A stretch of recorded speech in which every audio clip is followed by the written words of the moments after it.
Hey there, Grumpy Old Fart here. Due to YouTube's changing quote-unquote community standards, I created a channel called Grumpy Old Fart over on Rumble, a free speech alternative to YouTube. You can see all of my stuff over there, including my political and social commentary, as well as my current events videos. The links to my YouTube and Rumble channels, as well as links to let you order my books, are in the description of this video. If you enjoy my content, please like, share, subscribe, and comment. I welcome your comments, even if you disagree with me. Now, on with the video. Hey there, Grumpy Old Fart here. I'm doing an advanced Dungeons & Dragons monster video on the Behir. B-E-H-I-R, Behir. The Behir is one of the more dangerous critters a Dungeon Master can stick into his game. The description for this creature is on page 18 of the Advanced Dungeons & Dragons Monster Manual 2. Read up on it very thoroughly before you use it in your game. In melee combat, the Behir attacks with a bite, which does 2 to 8 points of damage. Then it loops its body around the victim and squeezes for 2 to 5 damage. If the constriction is successful, then the victim is subject to 6 talon attacks for 1 to 6 damage each. This melee damage is quite formidable. It's not that any one thing does a lot, but there's a lot of the little things, you know. The primary attack form for this thing is a breath weapon. Every 10 rounds, this thing spits a lightning bolt. This attack does 24 points of damage. A Behir will attack with its breath weapon first, as it is the best weapon that it has. Check out my videos on electricity and friendly fire. Electricity, lightning can be very, very devastating. And it must also be noted that these beasts sometimes travel in pairs. Their intelligence is low, but it's not animal, it's low. They are fairly they're intelligent, so they can form rudimentary tactical plans. They can also climb and move along walls with ease at a movement of 7.5 double mark, half their normal movement.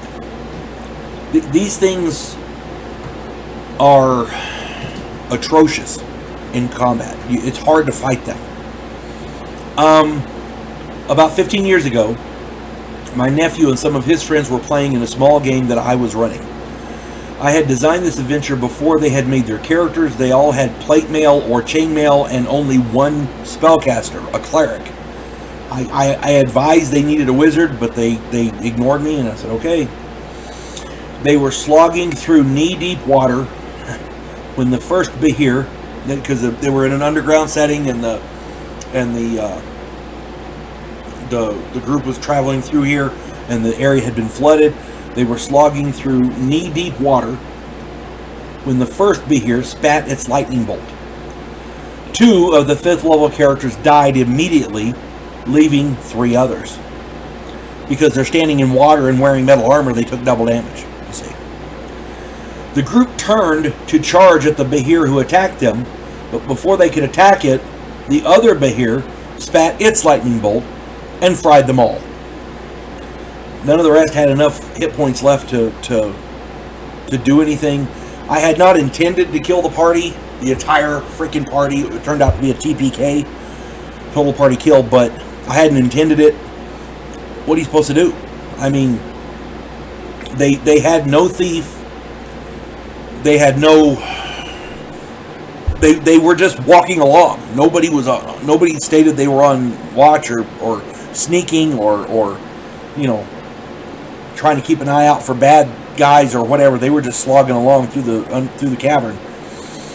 And by the way, the group made up new characters. They lived and learned. They had a thief, they had a wizard, they had fighters, they had a cleric. I mean, you know, it just it worked out better after that. But it was in the same campaign later, so they kind of knew what to watch out for. But that's okay, because there was more stuff beyond that they hadn't reached yet. So it worked out good, and everybody had fun. But the point I'm getting at is, these lightning can be dangerous. Behirs spit lightning. Their initial breath weapon itself isn't really that bad. But when you put them up against 5th level characters, yeah, who are all wearing plate mail armor, yeah. Given the circumstances, Behirs can be nasty. They can be exceedingly devastating. So just be careful how you use them. Read up on them very, very thoroughly. I hope this finds everybody well. You folks have a good day. God bless one and all.